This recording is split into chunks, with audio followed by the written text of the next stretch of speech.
bullying doesn't stop in the classroom. It gets worse after. Yeah, it doesn't stop. It gets worse and goes on, and there's no end to it. So these children don't have any reprieve. They don't have anywhere to escape to anymore. Right. And I think bullying, and it's been shown in studies, I know a lot of people say, oh, well, they can get bullied, it toughens them up. It's detrimental. I think in the long run, for me, it motivated me, but I don't think most people think that way. Actually, my sister's husband was bullied severely, and it crushed his soul for many years. And it's sad to see. I had a lot of mental issues because of it. Yeah. I mean, mental health in adolescence, you know, the number 2 cause of death is in adolescence.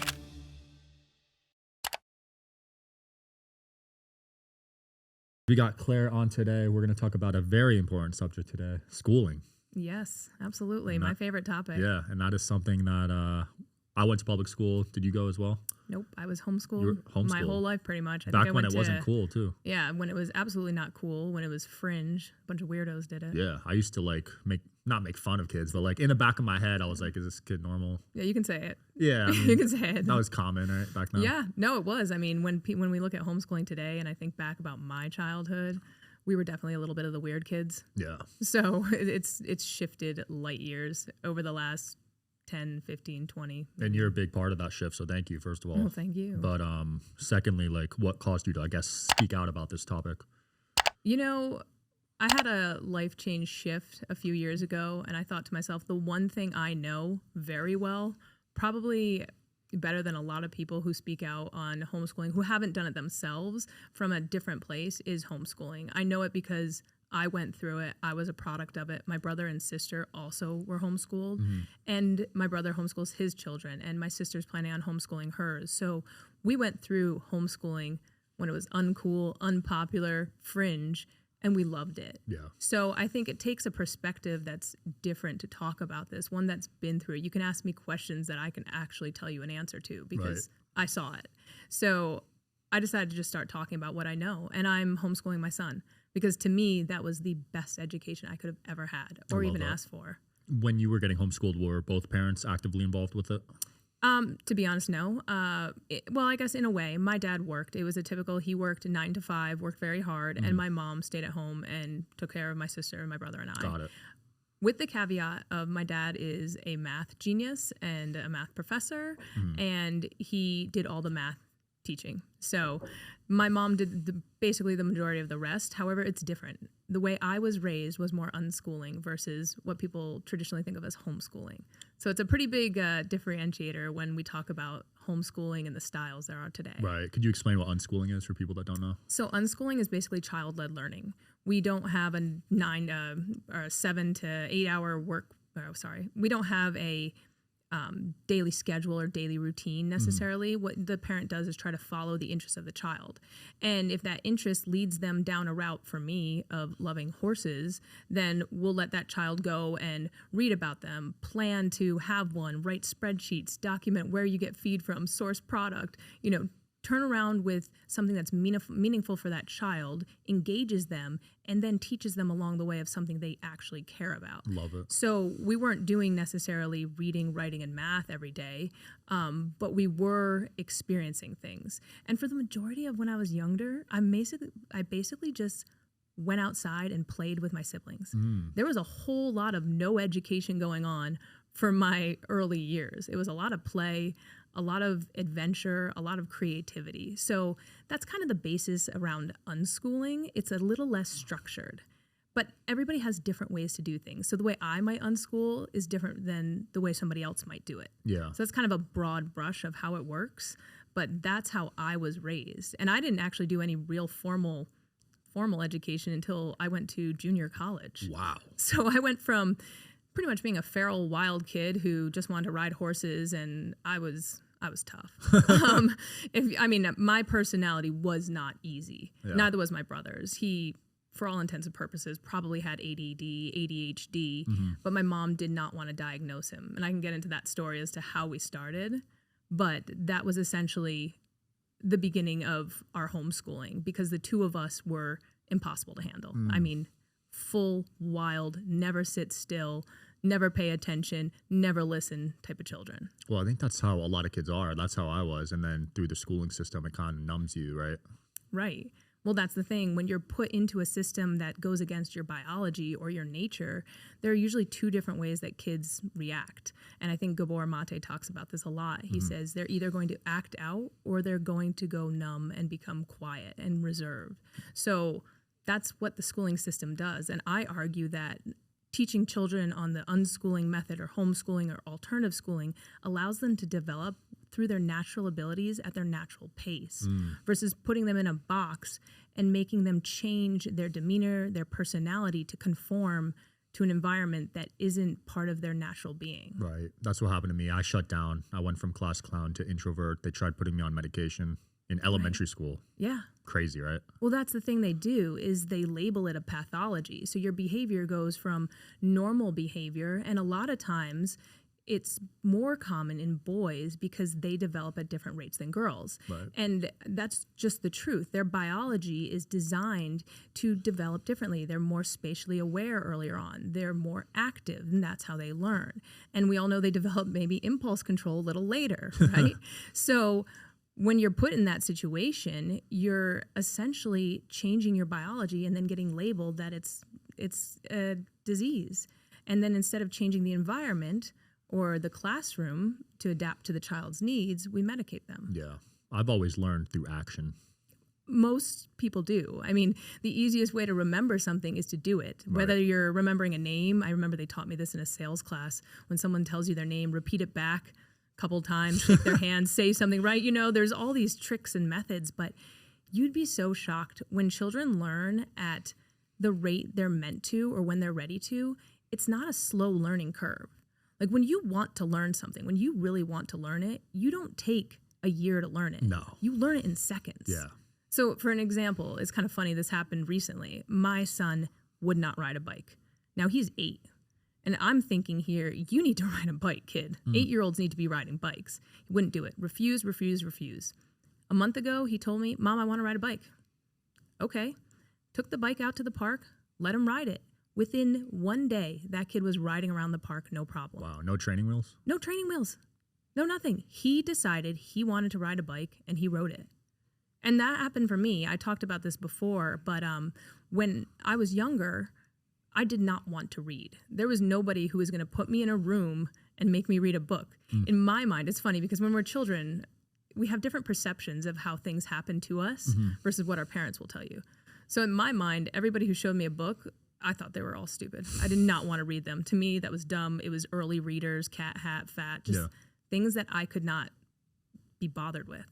So I would not read. And in my mom's eyes, she thought there was something wrong with me. This kid's delayed. What's going on? But she stuck to her guns of, I'm going to let her develop at her own pace. I mean, for her, God bless her for that. Because if you think about it, I don't know if I could have that fortitude to stick to what I believe that my kid was going to learn to read when she's 12 and not reading. Yeah. That was a long time. I picked up a book that was about horses, a novel, and I started reading novels on day 1. Wow. I didn't go through the standard reading process. So somewhere along the lines, seeing words, listening to books being read, I understood it. And when I was ready, I read almost instantly. That's cool. So it's just interesting when we look at the behavior of children and their learning abilities, that we try to force kids into a learning pattern that a curriculum has decided is right for the majority of the population. And then we get upset when they don't do it the way we think they all need to. And then we medicate them. Yeah. Fascinating, huh? Crazy. The public school system, I guess inadvertently, maybe intentionally, taught me to hate reading because the books I didn't give a shit about. So yeah. But now I listen to a book every week at least. Like I love reading. I love learning. Right. Well, loving learning is probably one of the most important things we can ever teach a children or bestow upon kids. And that's hard to teach when you're being forced, when you're being given small little rewards or punishments. I mean, that's not the way to teach someone to love learning. And I think, as we were talking about even before, in today's world of AI, you need to love learning because this world's changing at a breakneck speed. And if you don't know how to adapt quickly and maneuver and be creative, you're not going to make it. You're toast. Yeah. So toast. Yeah. I hated learning probably my whole 0 to 18. Yeah. My whole years in school. Which is awful. Which is terrible because at those ages, you're so creative. Yeah. You've seen the study by George Land from NASA. Yeah.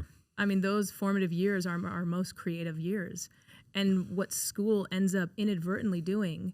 And this wasn't, well, it's debatable, but I don't think it was planned. I think it's the result of it being designed on the Industrial Revolution. It created children to get so used to being put into these classrooms in rows, following rules, and it basically took away their ability to think for themselves and critically think and be leaders. So you've taken away the child's natural interest in being creative, learning, hands-on, and basically told them, you need to sit still and listen, ask questions when we tell you to, memorize. Memorize is being one of the most important skills you can learn, which isn't really learning in my opinion. Not at all. I remember when I went to college, because I went a little early, going from homeschool to college, one of the things that blew my mind was that the tests we were given were all about memorization. I mean, when I think back to college, I always thought it was so bizarre. I just wanted to get through it. It was fun, all that, but you basically just needed to get a good grade to prove that you knew what you were doing, and that meant memorizing the material and regurgitating it quickly. Like, that's it. My mind, that did not compute. So a lot of times people ask me, how'd you do going from homeschool to college? I did fine. There's no issue, but to me, it just made no sense. No sense. And how many times have you been asked for your GPA? Never. Exactly. I don't even think anybody knows what I graduated with. And think about how much stress you had in the moment of maintaining a GPA. Absolutely. That doesn't matter. And I didn't care. I personally thought it was ridiculous. I went through college. I got my degree. I'm glad that I had the experience, maybe. Still a little debatable on that. But I look at it now when I talk to my son about what his future looks like. That's not my number one priority, because I truly don't think in today's age that we're in, it's going to be as impactful. I mean, years ago it was the golden ticket, right? And honestly, for my generation, I thought it was going to be the golden ticket as well, but it wasn't. It wasn't necessarily the golden ticket to get me that great job that I'm going to have for the rest of my life. So yeah, I think our parents' generation benefited from it, but I can't make the same argument for ours, and let alone our kids. It'll be even worse by then. I know, and truly that's what scares me a lot when it comes to education, is what are they going to do? I mean, the reports, the World Economic Forum said that somewhere like 65,000 or 65 million jobs are going to be gone by 2030. Holy crap. Is that in America or worldwide? I think it's worldwide, but that's a lot of jobs. That's still a lot, yeah. I mean, and then the Salesforce CEO, he cut a bunch of jobs and gave them to AI. I mean, the world's changing so fast, yet our education system is stuck in this primitive, industrial revolution format. They're so far behind. It's actually scary. And parents should be scared. And I don't mean this as necessarily for harming your kids, but what are they going to do? I mean, the one thing I want as a parent is for my son to be happy and successful. And I don't want to worry that he's not going to have food on the table. Yeah. But truthfully, with the way the world's changing, I think parents need to really start getting concerned about what their kids know. I mean, regardless of how the education system's performing academically, which is atrocious, they need to think about what these kids are getting taught so that they can survive. And I don't think it's going to be rote memorization and the ability to regurgitate numbers. Yeah, parents need to wake up. Yeah. I think just because it worked for them, they're assuming that if their kids maintain good grades, they'll get a job. But they won't. No, they Generations won't. Ago. I mean, think of it this way. Marketing jobs alone, I mean, the Don Drapers of the world, that doesn't exist anymore. I could get better marketing advice from ChatGPT these days. Not only that, you can market and people are going to look to influencers as they already do and celebrities versus the marketing people. Because look what happened for Cracker Barrel. That was a marketing person who, they changed that. It didn't work because people want storytellers. Yeah. So I think when it comes to education, aside from the education system not necessarily giving the best outcomes globally, which we can get into the statistics of where they stand, but they're missing the mark in preparing children for the future. And I don't know if that's by design. I mean, we spend trillions of dollars on education every year. Do you know that? I didn't know that. On public schools or? On K through 12, we spend almost $1 trillion. That is crazy. Where's it going? Where the fuck is that going?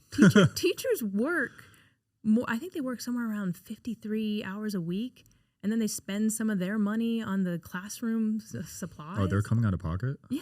That is awful. So you just sort of scratch your head and think, wait a minute, we're spending more money than almost any other country out there, and we're still number 16th. And globally. falling too. And falling. Yeah. We're at a 30-year low. We used to be like top 10, right? Yeah, 30-year low. Do you know that kids graduating today from high school are going to lack basic skills, so much so that they are probably more behind than children were 30 years ago?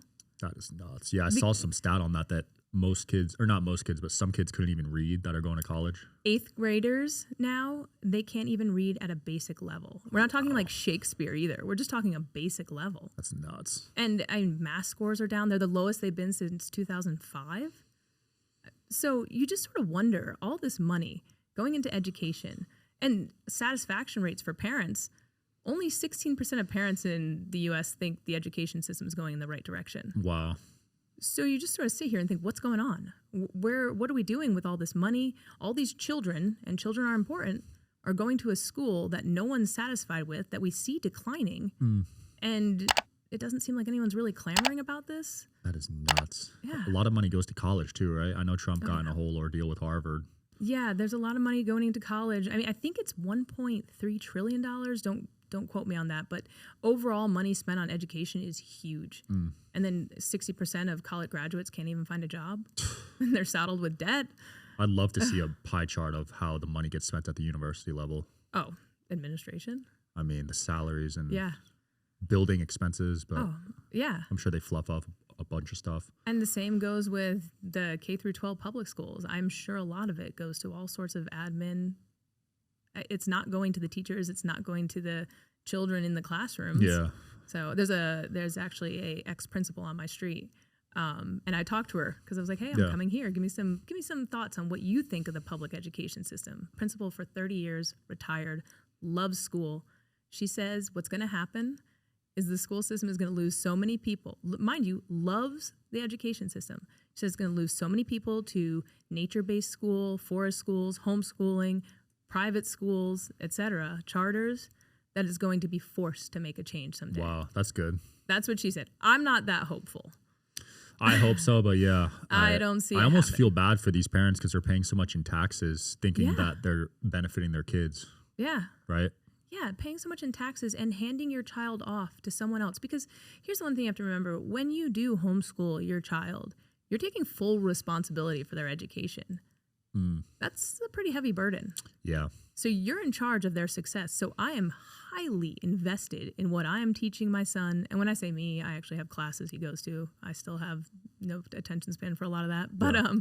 But I'm highly invested in his outcome because it's on me.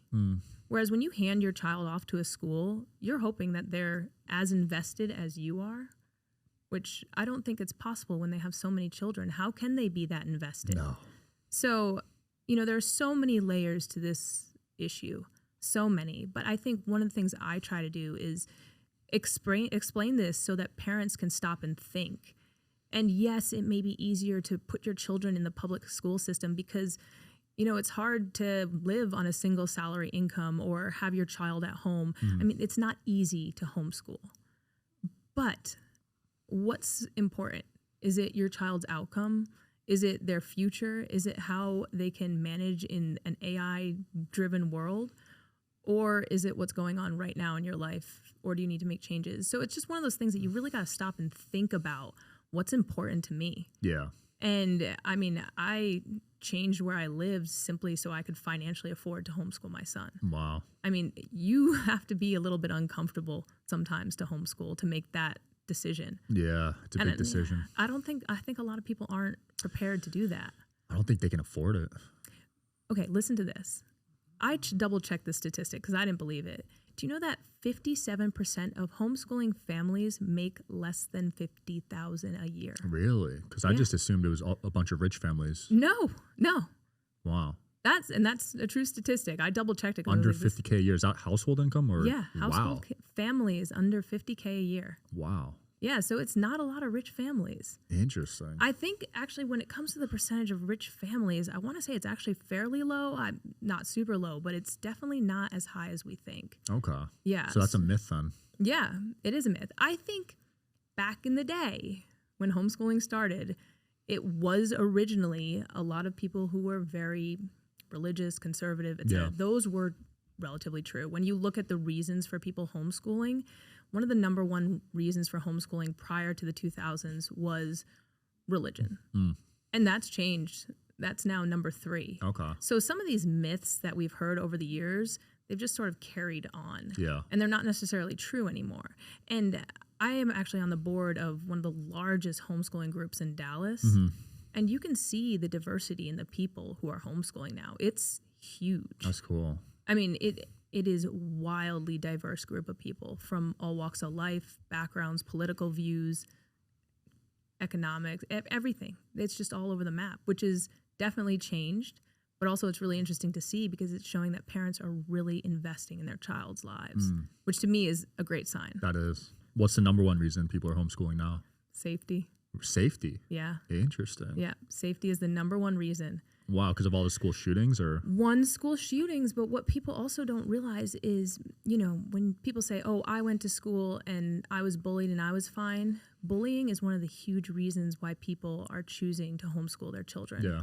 Because and now I can't say I went to school and was bullied because I never went, but a lot of times when people were bullied, probably maybe when you were younger, at your age, okay, you could go home and the bullying stopped. Yeah, no social media back then. I mean, look at that Netflix show that came out, Unknown Caller. Have you heard of that? I heard of it. Okay, the bullying doesn't stop in the classroom. It gets worse after. Yeah, it doesn't stop. It gets worse and goes on, and there's no end to it. So these children don't have any reprieve. They don't have anywhere to escape to anymore. Right. And I think bullying, and it's been shown in studies, I know a lot of people say, oh, well, you know, they can get bullied, it toughens them up. It's detrimental. It was tough. I think in the long run, for me, it motivated me, but I don't think most people think that way, you know? My sister's husband was bullied severely, and it crushed his soul for many years. Yeah. And it's sad to see. I had a lot of mental issues because of it. Yeah. I mean, mental health in adolescence, you know, the number 2 cause of death is suicide in adolescence. That's awful. Yeah, I think if I grew up with the social media era, it would have been real bad. It'd be horrible. Because I'd rather get bullied in person, honestly. Right, because you can defend yourself. You can say it to someone's face. I think bullying in person is what the system used to look like, and that has changed, and that might be causing some of these people to be so depressed. 100%. I mean, there's so many studies on that now. It's irrefutable. Social media is a direct cause of depression. Link. Yeah. And then in schools, you know, the argument, do they have phones? Do they not have phones in the school system? Well, immediately my mind says, no, I would never want them to have phones in the school system. But then you look at the safety again, with shootings and people bringing weapons to school and this being so common lately. There was another one yesterday, right? Colorado? Right. In my town, actually, someone brought a knife to the school. Crap. I mean, this is happening so regularly. I would not be able to send my kid to school without having a way to communicate with him. These days, yeah. You need something. So it's like a double-edged sword. Even if they do go to school and the school says no phones, I'm like, that's great for their mind, for education, but their safety, I don't know what's going on. And then on top of that, you look at children who have maybe neurodivergent issues. And I know one of the women in my homeschool group, she was sending her child back to school for personal reasons, and they had some neurodivergent challenges. And she was generally so petrified of this because her daughter wouldn't be able to contact her if she had a breakdown, if she had an issue. And her mom knew how to deal with them best.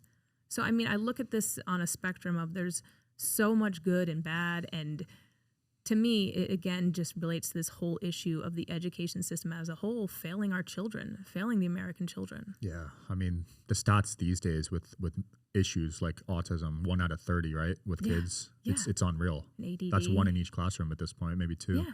Yeah, and the amount of ADD or ADHD is crazy. And do you know boys are diagnosed 3 times the amount of girls? Interesting. So they just show it more because it can't be that different, right? They just show it more.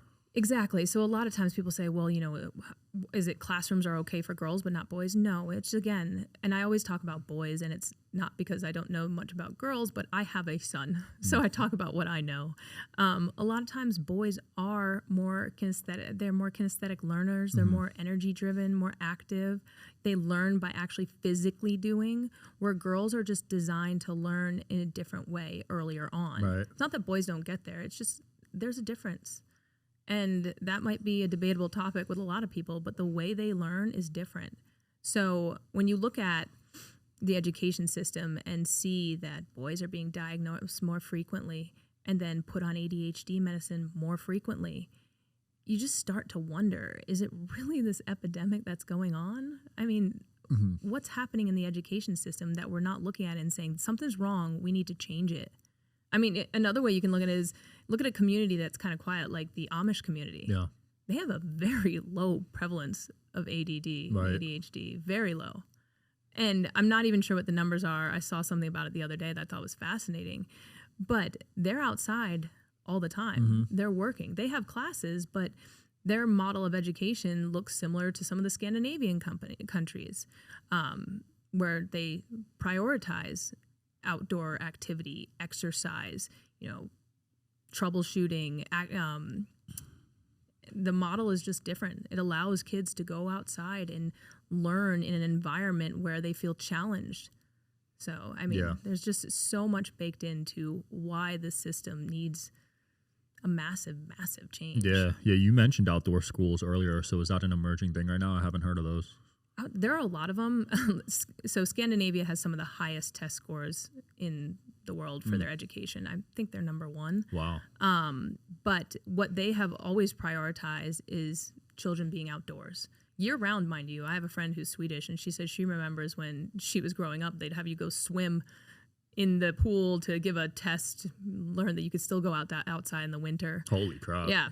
Don't know if it's true. It was interesting. I heard it might be Russia, they leave babies outside in the cold. They do. Right? They do, yeah. Crazy. Fresh air is good for everybody. I mean, fresh air is good. In Japan, I don't know what it is, but isn't there a study where you're supposed to go into the forest? Yeah, doctors will prescribe you to walk in the forest.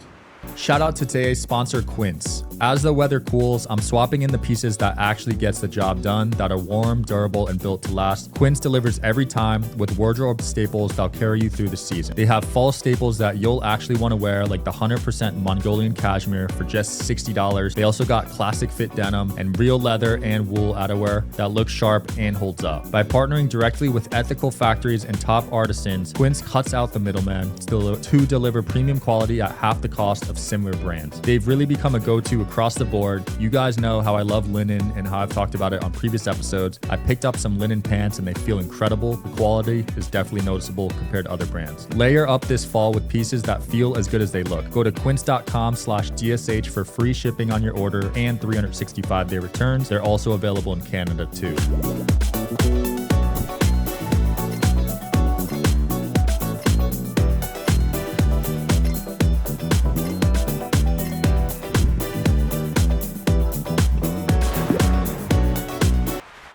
Countries seem to know that this does benefit children, yet we put our children inside a 4-wall box for 7 hours a day with 30-minute break for recess. Yeah. So yeah, a lot of schools, it's really interesting. There's a lot of schools that are emerging in the U.S. that are taking on the environments that we've seen in other countries. And they're private, small. There's forest-based schools, which basically a lot of the learning is just done simply outside. That's hands-on. awesome. So you may be teaching math, reading, writing, but they'll do it outdoors. I love that. I've seen one of my good friends, her children go to a beautiful forest school, and she shows pictures of them sitting on a rock, doing their math homework and then playing in the river bare feet and running around. So, I mean, there are emerging schools that are really trying to embody what's better, healthier for children than what we've seen here over the last 30 years. Yeah. And then some, actually. I just refer to that because that's what the latest stats said of how our schools are going. But nature-based, there's also that AI school in Austin. Is that Elon Musk's? Or No. or Tim Kennedy? Future of it. No, both of those are great schools too. Future of Education. Okay. She's opened a couple schools up around the country. But again, it's 2 hours of learning. That's it. 2 hours of education, and the rest is play, activity, entrepreneurial skills, hands-on activity, all sorts of creative stuff. And they're opening schools up around the country as well. So I see this very large push for alternative education. So while I was homeschooled and loved it, I mean, personal experience, I thought it was great. I mean, I went to homecomings, proms. Oh, you still went to all that? Oh, yeah. How did you get a prom date? I mean, no, of course I went to proms. I was also, you want to hear something wild? Yeah. So I was captain of my crew team. I rode crew, okay? Yeah. I was captain of my crew team, and I was in the yearbook I never went Wait. to this school. How? I don't know. I think it was a fluke. I don't know. And at this point, I'm like, let's not talk about it, people. I still don't know how they work that. But yeah, I was captain of my crew team. I went to proms. I went to homecomings. I had a blast. I was very social. Interesting. So that's a myth. Social kid. Oh, it's a myth. I don't know a single person in the homeschool community who believes that that's ever been a problem. It's just something we all know that we have to constantly rebut against. Because, I mean, think of it this way. My family alone, my brother, who had social anxiety issues, ADHD issues, he now is the lead business director for a large company. Wow. And he's nuts. Granted, trust me, like I love the guy, but he's nuts. But he still functions so well, talks to millions of people. He was running a sales force for a long time. You need social skills to do all those things. Yeah. So when you look at it and you look at the statistics, oftentimes they have studies that show homeschoolers outperforming school students when it comes to socialization skills. Interesting. And job force, where they end up in job placement. But if you talk to them too, I think it just ends up with, if you are going to be unsocial, if you're not typically a very social child, and maybe your parents aren't too social and they don't feel like exposing you a lot of things, you might not be as social when you're younger. You know, it kind of depends on what environment you're in. Right. And while the education system is a false socialization environment, you still have the experiences we have with different age groups, different backgrounds, ethnicities. I mean, this is my son's schedule. It's wild. I'm thinking there's too much going on because I'm not used to this amount of dedication to classes. I mean, he has tennis 3 to 4 times a week, all by his design. I'm going to tell you this. This is his choice. I didn't put him in any of this. He takes tennis 3 or 4 times a week, a couple different kids in each class. He has zoology, ancient civilizations. He takes STEM classes. He takes drum lessons. Wow. He takes ninja warrior classes. These are all by design his choice to take. That's awesome. Okay, so when we talk about socialization, he has kids of all different ages, different abilities, and he's developing skills not just with peers. When you think about a peer group socializing, how great are those influences on your ability to create great socialization skills? I mean, when I think about that, I think people who teach me to socialize well come from all backgrounds. Right. It's not the same age. Not the same age of, teenagers. Yeah. Not the best influences I know, sometimes. right? Or for instance, the other day, my son, I had to do something at the house, and I have a neighbor across the street who's a West Point grad, retired family, and he was doing woodworking. And I told him, hey, go run across the street and go bother him. And he said, sure. He's never hung out with him before that much, but the garage door was open and he had a whole bunch of tools out. I said, hey, go see what he's doing. Happy to run across the street. Wow. I mean, they used to call him the mayor of the neighborhood because everybody knows him. So I think the idea of socialization back in my era of homeschooling, I definitely agree that we could have all been looked at a little bit crooked. Yeah. But now, not only are kids out and about with homeschooling, there are groups, there are clubs, there are apps, specific apps designed to meet other homeschool families with ideologies that are similar to yours. So you can find a lot of people. And another thing that's kind of crazy is the parents of homeschool children, I almost feel like become more close-knit, and I don't see that in the school system. My son plays with 2 children in tennis whose mom moved here. They moved here from another country, and she says she feels very isolated because her kids go to public school, but the parents don't have much time to interact or meet. So there's not really a sense of community in that environment. Whereas in our homeschool environment, I've got about 10 moms on any given day. Anyone needs a break. Hey, can you help me with reading? Can you help me with some writing lessons? Kids are driving me nuts. Our group message will say, drop them off. We got them. We'll take them off your hands. Bring them to my house. I mean, it's a revolving door. Community is important. But our community is so tight and so wonderful. Truthfully, it's a wonderful community. And I feel like we've moved away from that in education, where community schools were common back in the day and parents helped each other out. Yeah. Now it's a very isolating experience. I haven't heard of any school like that, community school like that. Well, there are community schools too. Oh, yeah? There's also like hybrid homeschools. My nieces just started their hybrid homeschool where they go 2 days a week and then they're home 3 days a week. I would love something like that because I film like 2 to 3 times a week, so I can't be home. But I would love to still be active, Yeah, and I love that school too. That's another great way to do an alternative education system that's still benefiting your child versus just 4 walls and a place to keep them all day. Yeah. I hate to say it like that, but sometimes that's really how it feels when it's not in the best interest of their development. I mean, think about all the wasted potential. I mean, that is insane. When you look back at that George Land study and you have 98% of 4 to 5-year-olds showing highly creative skills, and then it dropping to 2% of those same adults showing those highly creative skills. Insane. It's just showing that the education system is beating it out of them. It's insane. And I think that's what people feel. Yeah, because when you're that young, you're just so creative and you lose it year by year as you get more indoctrinated. And you see it. And, you know, one of the things I always say was a gift of my education is I can learn anything. I might be full of myself in thinking that, and that's fine. I mean, I know I'm not going to be a basketball player. I'm not that tall. There are some things I know I can't do. But if there's something I need to learn, I have never felt like I couldn't figure out how to learn that. I love it. So I feel like one of the things, all that outside play, do it yourself, figure out what you're doing, you know, taught us to do was actually learn. And I think that's a skill people really underestimate. 100%. And it needs to be a huge priority. Yeah, when I put my mind to something I want to learn, it's easy. Yeah. But in actually school, fun. I didn't give a shit. Like, because you're forced. Who wants to do something? Does anybody ever want to do something they're forced to do? No, like geometry, pre-calc, all of it's BS. I still, to this day, don't understand what I needed geometry for. And there are people who needed it. And I aced all my math classes. Wow, well done. Like all calc. I went to Union College in upstate New York. I went there when I was 15 and took calculus classes. Jeez. And tutored some of the I just liked it because the numbers lined up pretty, and it probably like satisfied some need I had for organization. There was, and I think I was probably a little bit proud of myself for being so good because I was pre-calc. I was a bit of a handful in that. Yeah, but pre-calc I couldn't pass. Really? I thought that was ridiculous. It's the second most filled class at the university I went to. Is it really? Yeah.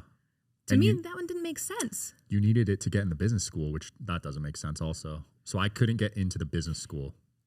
Yeah, but why are there all these weird... I never understood that too. Why are there all these requirements to do the thing you want to do?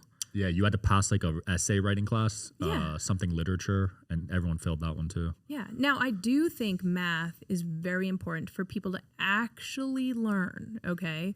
And I don't think you need to learn at a calculus level, everybody. But I think understanding math and logic, which is no longer taught anywhere, I don't think. Not at all. I think that really teaches your brain how to process things, how to think, and it helps kids understand the world. Now, my dad used to tell me this. He used to say math is the way the world works. Now, I never listened to anything he told me when I was younger. Just barely started listening a few years ago. But truthfully, I understand that now, because if you can understand and actually understand math, not just memorize the equation so you can regurgitate it on a test, then you can critically think. I think the two things that people need to master, I don't care when you master it, because when you become a doctor, you're still a doctor. It doesn't matter. I didn't master reading until I was 12. You need to master reading and you need to master math. Agreed. Once you can do that, there is nothing you can't solve in life. There really isn't. 100% agree. Yeah, so all these things that we're told we need to learn to get our degree, at this rate, I feel like all I need is YouTube and I can figure out anything. Some of the classes I took looking back, it's honestly comical. Sewing class, biology, what the fuck was that?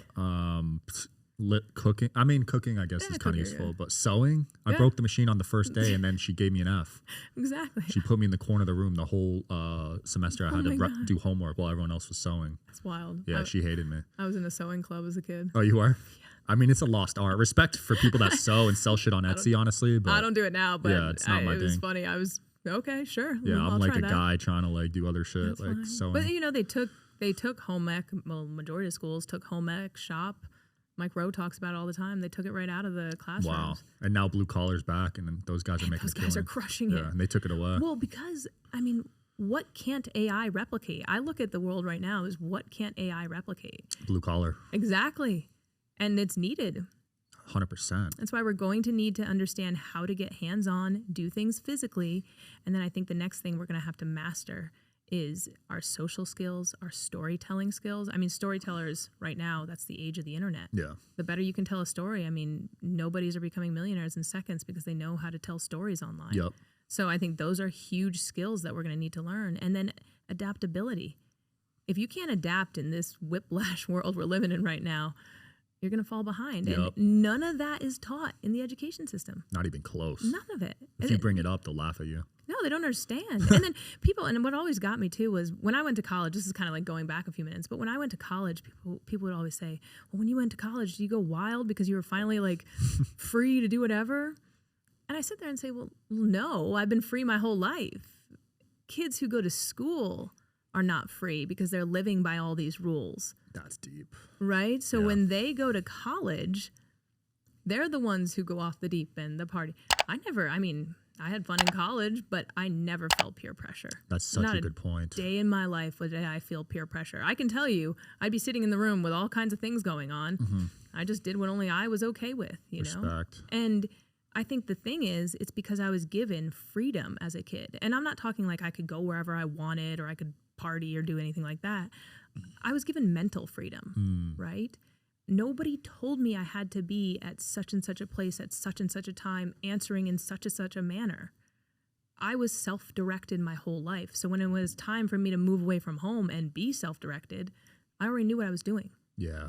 So it's interesting when people bring up all these concerns about homeschooling and alternative education, and I hear them and I try to process how people feel about it, because in my mind, I'm saying, yeah, but that's what you want.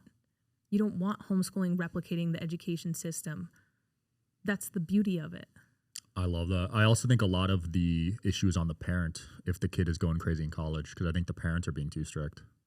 Yeah. Yeah. I mean, parenting is tough, you know, and I don't have all the answers for what it looks like. And my son's not in college yet, so I might eat my words, you know, but I do think when a parent's reinforcing these rules and a child has had rules their whole life, as someone who hates rules, really, most kids do, right? Yeah, then you try to enforce more rules, but I'm in a situation that's allowing me no rules.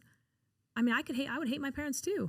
You set me free, and now you're trying to bring me back in. No, yeah. I've dealt with rules my entire adolescence. I'm done. I understand the idea, but if you've been raised on the sense that you have freedom of choice, freedom of speech in your household, freedom to choose, then when you're sent away to college, it's not that huge of a change. Which is funny because everyone's always worried. Oh, but you went to college. That I think comes from the idea that homeschooling is a conservative religious choice. Yeah, and it never was for my family. It was simply these two kids are wild. Shout out to your parents for being one of the early ones to go that route, for real. Yeah. They took a leap of faith, huh? Yeah, I still make comments I probably shouldn't. I'll be like, ooh, you're starting to look homeschooled. I got to cut your hair to my son. I'm like, just don't make those comments. I love it. But what age did you let your kid on social media? How old? He's not. He's 8. He's still not? He's 8. Okay. Yeah, he's not. I will say, my opinion is social media, the apps, the Instagram, the Facebooks, those I don't want him on. I don't know how long that's going to last. So in my head, never. I'm sure he has friends that already have it. Well, a lot of his friends don't, because we put so much emphasis on being outside and playing. What they do have, so I'm not going to say we're not perfect. What they do love is Minecraft. And they love Pokemon. Wow. They are Pokemon big. Go, like the... No, I don't do that. I just Pokemon cards, and then they check the pricing. Okay. But I'm actually really into the whole Pokemon thing because I've decided it's turned my son into a little entrepreneur, because I'm not shelling out the cash for the Pokemon cards.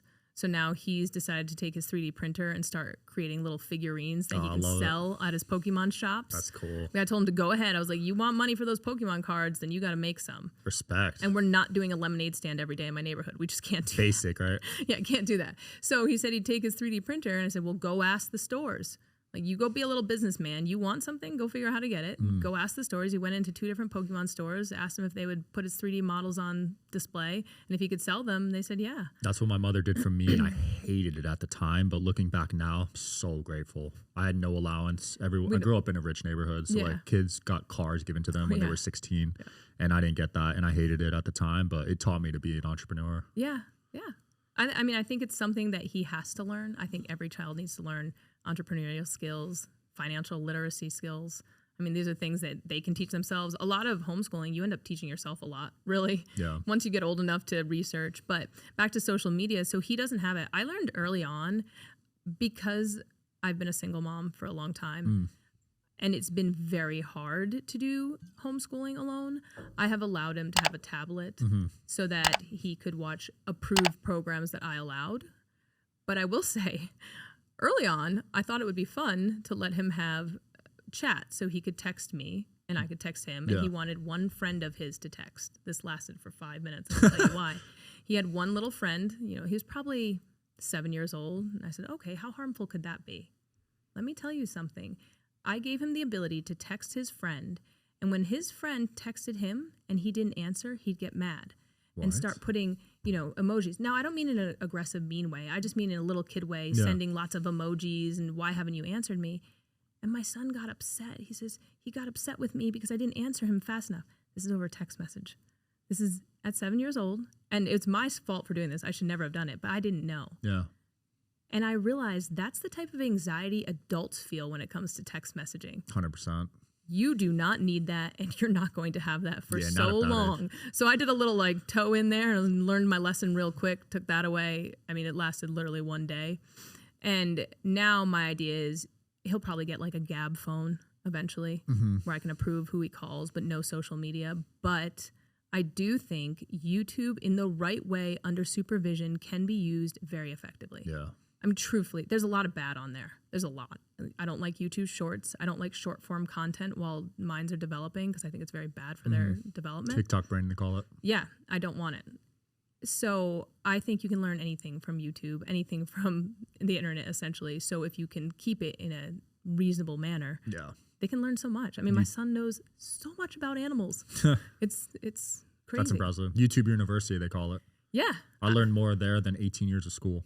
100%. Not even close. My son was invited to go visit the NC State Preserved Animals Lab. That's awesome. Basically, it's a huge inventory of all the animals you can find, all the reptiles you can find. Wow. And he knows so many of them and can talk the lingo. I'm just there as an observer. But he learned all that because he wanted to know about reptiles. It's his obsession. So cool. And So- if he was in public school, they'd label him autistic and ADHD. Oh, gosh. My son, absolutely. He's wild. But that's another thing, too. If you have a passion, there's no end. There's no term, right? There's no semester to your passion. So if you love an animal or you love whatever it is, you can chase that dream, chase that interest for years. So I can run his education essentially all through his love of reptiles, reptile books, you know, reading about them, watching shows, learning things, going to visit places. I've been on this train for him for years and he loves it and he learns and devours because it's a topic he loves. And that's how learning should be. Figure out what they're interested in and just double down on it, right? Support them. Exactly. What's the saying? If your son's not good in math but great at tennis, I'd rather hire a tennis. I'd rather hire a tennis coach than a math tutor. Oh, okay. Because the idea is, you know, if you have an interest and a talent in one area, rather than making everybody mediocre in the same level, let's dive into what you're passionate about and what you love. Right. So that's kind of it's a debatable way to look at it, but I'm on the side of I agree with that. I think it's the best way. Why would you learn about 6 other topics? I think I had 9 topics when I went to school. Yeah. And I didn't give a shit about probably 8 of them. Right. It's crazy. Yeah. So that's a lot. The education world we live in has a lot to unpack, but I think one of the things that we really have to focus in on is parents need to be aware of what their children are learning, how they're learning, and what it's setting them up for. Like you want them to be set up for the future. What'd be your advice for, I got a lot of young parents here that have to work because they can't afford to just be home all day. What would your advice be to those kind of people? 57% of homeschooling families make less than $50,000 a year. So you can make it work. You can make it work. There are so many ways to make it work. And I think a lot of parents are afraid to do it. So they use that as sort of the crutch. Yeah. And I don't mean to say that in a bad way, but I was a single mom living in LA when I had my son. And I wanted to homeschool him. Oh, and I lost my job. Jeez. Okay. And you were still homeschooling? Oh, yeah. Wow. I never put him in daycare. I never put him in kindergarten. And I decided I was going to homeschool him because that was a non-negotiable. In our lives, we can make things that are non-negotiable. And I know that sounds hard, but the reality is you just need to make decisions to make it happen. So if that means moving closer to your family, you may have to do that, right? Not everybody can do it. I understand that. But you need to really get serious with yourself what your limitations are for homeschooling or alternative schooling if that's what you want. You can find a community. I have a great community of moms. One of the moms, she runs a multi-million-dollar business from home with 3 wild children. Wow. But in our community, I know that if she's got meetings and needs some help, I'll be there to help her. And she does the same thing for me. How did you find those people? You want to know the best way to find homeschool families? Where? Okay. You can find them on Facebook. Yes, you can join all the homeschool groups, everything. But you never know, if you'll like them or how the people are. Go to the park during the middle of the day when school kids aren't there. That's literally how you meet people. I am not kidding. That is how I've met the majority of the homeschool people I know. Wow. Because then you meet them, you vibe, you like each other, you have the same sort of personalities. That's how when I go to the gym at like 2 p.m., I meet some entrepreneurs. So similar concept. Exactly. But it'd be hard to go on Bumble Friends where you meet people. I don't know. People do that? I think. I don't know. Bumble Friends. Wow. Isn't that what it is? I heard of it, yeah. Something like, or where else do you meet people? I got off online? those apps a long time ago. Right. But before they even had the friends option. Well, that's the thing. Like, it's hard to meet people online. It's weird. It's weird. Yeah. So if you just go to a place, a lot of times for us people who homeschool, when children are in school, we're out. Right. It's when we emerge because the museums are less busy, the parks are less busy. We are always out and about. That's when I grocery shop. Yeah, there you go. Exactly. Meet people at parks. Next time you go, when you're grocery shopping, look around. You'll see some homeschool kids because we go too. Oh, I love middle of the day. I love that. But yeah, so that's one of the things. And I think you have to realize homeschooling isn't replicating school at home.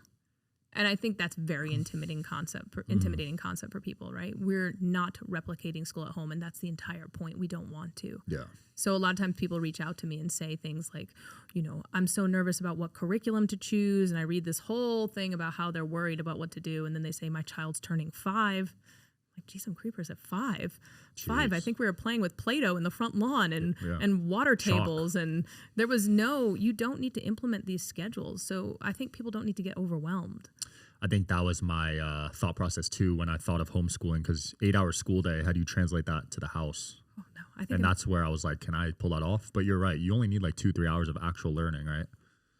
It depends on the age. Yeah. I don't think I did 2 or 3 hours of actual learning until I turned maybe like 13. Wow. Yeah. That's awesome. Truthfully, what kids learn best through doing is hands-on play activities. So when you think about it, my son right now, although he goes to classes, the rest of the time is spent with his friends outside, getting dirty, out in the woods, building forts. That's an amazing destroying childhood. things. That's I know. So cool. Trust me. I'm like jealous, honestly. I know. Sometimes I sit there and I go, wait a minute, what on earth? And that's what our community does too, though. And this isn't unique to where I am as a community here. Last year I was on a podcast here as well, and y'all have a huge community here for homeschooling. Really? Well, the public school sucks here. Exactly. We're like 49th in the country. So yeah, so there's a huge community here for homeschooling. A lot of people. So I think when it comes to it, if you're interested in homeschooling, go meet some homeschooling parents. Yeah. Everybody does it different. Remember, everybody does it different. Oh, and that's another thing. So if you start one way, unlike the school system, if I start and say I'm going to do this curriculum or I'm going to do complete unschooling and it doesn't work, you can change. You don't need to notify anybody. You don't need to do anything. You just change the way you do things. Yeah, you don't have to change schools or move cities to change schools. If you want to take a break for a week, go take a break. It won't. People worry, is it going to set my child back? The mindset people need to learn is children are pre-designed to learn. That's how they develop. They will learn. You just need to let them. And we don't let children learn in this society. Not at all. Traveling's another good topic because you can't even travel when you're in public school, or else they won't let you pass. And that goes back to socialization. What's a great way to socialize and meet real people in the world? Traveling. Go learn about different cultures. Go see different people. My son has been traveling since he was 6 months old. And we travel all the time. I have a good friend, actually, who homeschools specifically because she likes to go to Disney once a month and travel with her children and take the RV. She loves awesome. to travel and go on cruises. And that's what some people really prioritize. And if you think those children aren't getting an excellent understanding of the world and socialization, it's crazy. Because even we don't get to socialize as much if we wanted to. A lot of people can't take that time off to travel. But it's just... To me, traveling is one of the best things you can do to educate a child. Yeah. I mean, so much. We one time went and stayed at Conestoga Wagons just to see how people traveled out west. We slept in a wagon like that. That was my son's history beautiful. Education. Yeah, the school I went to, if you got caught traveling, you would end up in the principal's office. Isn't that crazy? That's wild. It's nuts. Like they would punish you for missing school to travel the world. That's always blows my mind because I'm like, God, you guys got to get up early. You can't sleep, and then you can't leave. Like, it's nuts. It's pretty much a jail. That's how I think of it. That's why, to me, it's so innately natural for us to homeschool our children or educate them in a way that's more child-led so that these kids can discover and learn versus forcing them into something that seems so artificial. Yeah. I mean, me personally, my favorite memories as a child are me playing outside. Yeah. Kickball, dodgeball, whatever. Just playing outside with friends. Yeah. Yeah, and that is so much of what my son does. And I don't see that with the current generation. No, they're stuck inside, and then the depression rates go up. And people, although they can communicate, have all these devices to communicate, they're so isolated. I can't believe kids are depressed. Like kids, young kids. God, I mean, I always say you've got your whole life. You can't have a depressing childhood because of these things that are going on. Yeah, And that's the thing, you're stuck indoors, you're stuck inside. We need to get kids outside learning, physically learning. So, I mean, it's a sad situation. Yeah, truthfully. I remember coming home as a kid and immediately dropping off my backpack inside and running outside. Yeah. And I was there till dinner. Yeah. Yeah, till, street lights came on, you had to go back inside, biking, We had neighborhood kickball events. That's awesome. Everybody get together and play kickball on somebody's lawn.